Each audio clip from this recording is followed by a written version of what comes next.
بسم اللہ الرحمن الرحیم۔ ایک سیریز جو میں نے شروع کی تھی مرض، عیادت، موت اور بعد الموت، یہ 4 چیزوں کے اوپر نا، تو 2 ویڈیوز بیان تو اس کے اوپر میں نے پہلے اپلوڈ ہو چکے ہیں، پھر بیچ میں شب برات کی 3 بیان آ گئے تھے تو پھر وہ میں نے سٹاپ کر دیا تھا۔ اب دوبارہ جو ہے اسی کو کنٹینیو کرنا ہے، 2 یا 3 بیان اور اس کے اوپر ہوں گے۔ اس کے اوپر میں نے پہلے جو موت کے آثار ظاہر ہونے پر کیا کریں، سکرات الموت کا ہے، عیادت کیسے کرنے جائیں، آپ صلی اللہ علیہ وسلم کی احادیث میں اس بارے میں کیا ذکر ہے، اور آپ صلی اللہ علیہ وسلم نے پریکٹیکلی ہمیں کر کے بھی بتایا، دعائیں وغیرہ ساری چیزیں میں نے کی ہیں، بتائی تھی اس کے اندر نا۔ اگر کسی نے نہیں سنے تو وہ کائنڈلی اس کو جا کے سن لیں۔ پروفٹ لائف کی جو پلے لسٹ ہے میری چینل کے اوپر، اس کے اندر وہ ساری ویڈیوز آپ کو مل جائیں گی۔ آج کے جو کانٹینٹ ہے، آج کے جو ٹاپکس ہیں، اس کے اندر جان کنی، یعنی جب کسی کی جان نکل رہی ہو، اس کے ہاتھ پاؤں ڈھیلے ہو جائیں، ناک اس کی ٹیڑھی ہو جائے، اس ٹائم کیا کرنا چاہیے۔ پھر اس کے بعد میت پر نوحہ ماتم کرنا چاہیے یا نہیں کرنا چاہیے، احادیث میں اس کے اوپر کیا ہے۔ میت کے لیے آنسو بہانا، اس کے بارے میں کیا ہے، اور 1-2 اور چیزیں ہیں، وہ میں آپ لوگوں کے ساتھ شیئر کروں گا۔ بہت امپورٹنٹ چیزیں ہیں یہ۔ میں نے آپ لوگوں کو میں ہمیشہ ایک بات کہتا ہوں کہ آپ کی لائف کی جو بیان ہوتے ہیں نا، کائنڈلی اس کو پورا ضرور سنا کریں، وہ بہت امپورٹنٹ ہوتے ہیں، حدیث سے ریلیٹڈ ہوتے ہیں، قرآن سے چیزیں اکارڈنگ ٹو قرآن اور حدیث میں آپ لوگوں کو بتاتا ہوں، اور یہ ہمارے لیے زیادہ ضروری ہے ادر دین کہ آپ وظائف اور ان چیزوں کے اندر پڑھیں۔ آپ لوگوں کو وہ چیزیں کرنی نہیں پڑیں گی اگر آپ کی زندگی کے اوپر عمل کرنا شروع کر دیں، سنتوں پہ عمل کرنا شروع کر دیں۔ تو جب کسی پر موت کا اثر ظاہر ہو، یعنی اس کے دونوں قدم ڈھیلے ہو جائیں اور ناک ٹیڑھی ہو جائے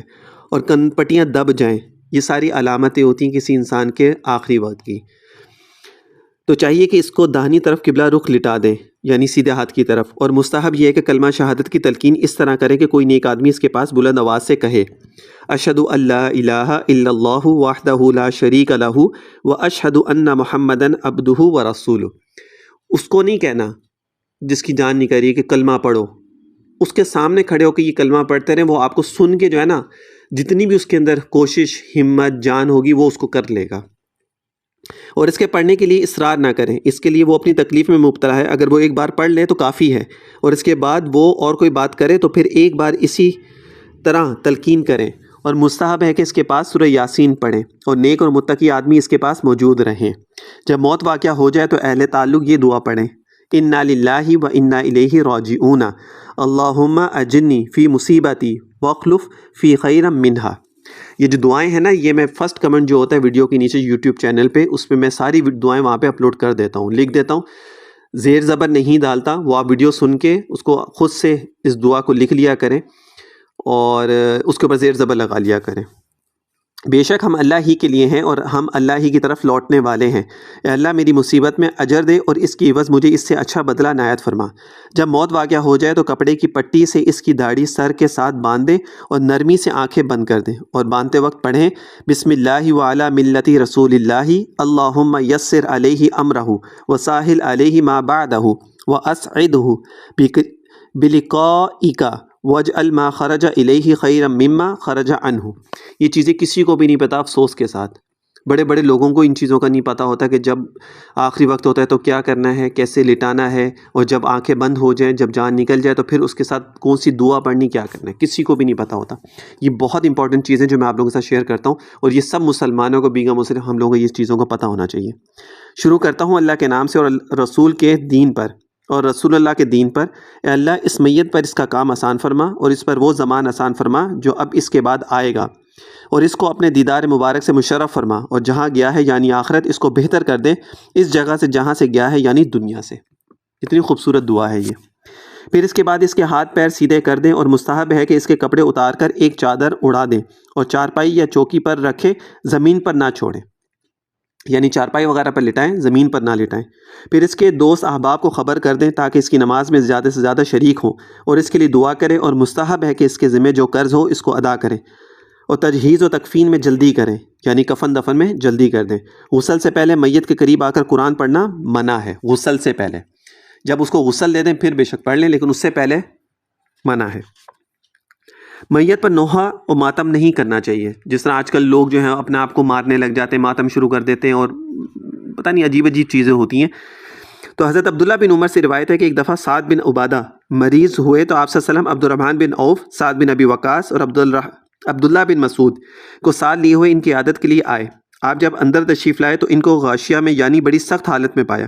آپ نے ان کو اس حالت میں دیکھا کہ ان کے گرد آدمیوں کی بھیڑ لگی ہوئی تھی، تو آپ نے فرمایا ختم ہو چکے۔ بطور مایوسی یا حاضرین سے استفسار کے طور پر آپ نے یہ بات فرمائی کہ ختم ہو چکے؟ تو لوگوں نے عرض کیا نہیں حضرت ابھی ختم نہیں ہوئے۔ تو آپ صلی اللہ علیہ وسلم کو ان کی یہ حالت دیکھ کر رونا آ گیا۔ جب اور لوگوں نے آپ پر گریہ کے آثار دیکھے تو وہ بھی رونے لگے۔ آپ نے ارشاد فرمایا لوگوں اچھی طرح سن لو اور سمجھ لو کہ اللہ تعالیٰ آنکھ کے آنسو اور دل کے غم پر تو سزا نہیں دیتا۔ آنکھ کا آنسو یعنی اگر کوئی رویا ہے میت کے اوپر اور دل کا غم ہے تو اس کے اوپر تو کوئی سزا نہیں دیتا، کیونکہ اس پر بندے کا اختیار اور قابو نہیں ہے۔ پھر زبان کی طرف اشارہ کر کے فرمایا لیکن اس کی غلطی پر یعنی زبان سے نوح ماتم کرنے پر سزا بھی دیتا ہے، اور انا للہ و انا الیہ راجعون پڑھنے پر اور دعا استغفار کرنے پر رحمت بھی فرماتا ہے۔ اب آپ سے کہ حدیث ہے یہ، اور صحیح مسلم کی حدیث ہے اور صحیح بخاری کی حدیث ہے۔ اب جو لوگ ماتم کرتے ہیں قبر کے میت کو سامنے رکھ کے، جو بھی کرتا ہے، اب وہ آپ سے حدیث کے خلاف جا رہا ہے۔ حضرت ام سلمہ سے روایت ہے کہ ان کے شوہر ابو سلمہ کی وفات کے وقت آپ صلی اللہ علیہ وسلم تشریف لائے، ان کی آنکھیں کھلی رہ گئی تھیں۔ آپ نے انہیں بند کیا اور فرمایا کہ جب روح جسم سے نکال لی جاتی ہے تو بینائی بھی اس کے ساتھ چلی جاتی ہے، اس لیے موت کے بعد آنکھوں کو بند ہی کر دینا چاہیے۔ آپ کی یہ بات سن کر ان کے گھر کے آدمی چلا چلا کر رونے لگے، اور اس رجع و صدمے کی حالت میں ان کی زبان سے ایسی باتیں نکلنے لگیں جو خود ان لوگوں کے حق میں بد دعا تھیں۔ تو آپ نے فرمایا لوگوں اپنے حق میں خیر اور بھلائی کی دعا کرو، اس لیے کہ تم جو کچھ کہہ رہے ہو ملائکہ اس پر آمین کہتے ہیں۔ تو اس لیے جب کوئی دنیا سے اپنا جاتا ہے تو اس کے لیے مغفرت کی دعا کریں، اس کے لیے قرآن پڑھیں، ذکر کریں، اس طرح کی چیزیں کریں تاکہ اس کے لیے آگے کی زندگی آسان ہو، قبر کی زندگی آسان ہو۔ رونے دھونے سے، اپنا ماتم کرنے سے، اپنے آپ کو پیٹنے سے، اور جی اتنی جلدی چلا گیا، ابھی تو اس کے عمر ہی کیا تھی، یہ تو ابھی جوان تھا، ابھی تو اس نے دنیا دیکھنی تھی، وہ جو رواج ہے لوگوں کا، جو ڈائلاگ بازیاں ہوتی ہیں، تو یہ ساری چیزیں جو ہے نا انسان کے لیے ٹھیک نہیں ہے کہنا، یہ چیزیں اللہ کو پسند نہیں ہے۔ اسی طرح جب انسان دنیا میں پریشان ہوتا ہے، اس کے اوپر کوئی پریشانی آتی ہے، بزنس کی وجہ سے، اولاد کی وجہ سے، بیماری کی وجہ سے، کوئی بھی پریشانی ہو، لوگ کیسے الفاظ استعمال کرتے ہیں، ہمارے اوپر ہی پریشانی آنی تھی، ہم نے کیا بگاڑا تھا، ہم نے کیا کیا تھا، ہم تو نماز بھی پڑھ لیتے ہیں، پھر اللہ ہم سے ہی کیوں ناراضگی دکھاتا ہے، یہ بے تحاشا سے الفاظ بولے جاتے ہیں۔ استغفار کرنا چاہیے، ایسے الفاظ اللہ کو بالکل پسند نہیں ہے، بلکہ اس سے اور زیادہ اللہ تعالیٰ جو ہے وہ ناراض ہوتے ہیں۔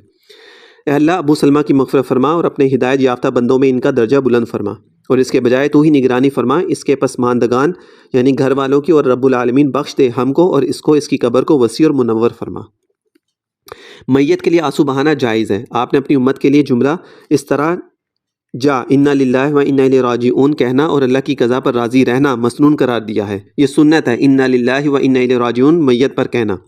اور یہ باتیں گریہ چشم اور غم دل کے منافی نہیں۔ یہی وجہ ہے کہ آپ تمام مخلوق میں سب سے زیادہ راضی بقضائے الہی اور سب سے زیادہ حمد کرنے والے تھے، اور اس کے باوجود اپنے صاحبزادے ابراہیم رضی اللہ تعالیٰ عنہ پر وفور محبت اور شفقت سے رقت کے باعث رو دیے، اور آپ کا قلب اللہ تعالیٰ کی رضا و شکر سے بھرپور زبان اس کے ذکر و حمد میں مشغول تھی۔ حالانکہ آپ کے بیٹے کوئی بھی بڑے نہیں ہوئے نا، بچپن میں سارے چلے گئے، تو لیکن آپ صلی اللہ علیہ وسلم اس کے اوپر روئے، لیکن آپ نے کبھی بھی ویسے نہیں کیا جو چیز اللہ کو ناراضگی کا سبب بنتی ہے۔ حضرت انس سے روایت ہے کہ آپ صلی اللہ علیہ وسلم کی معیت میں ابو یوسف،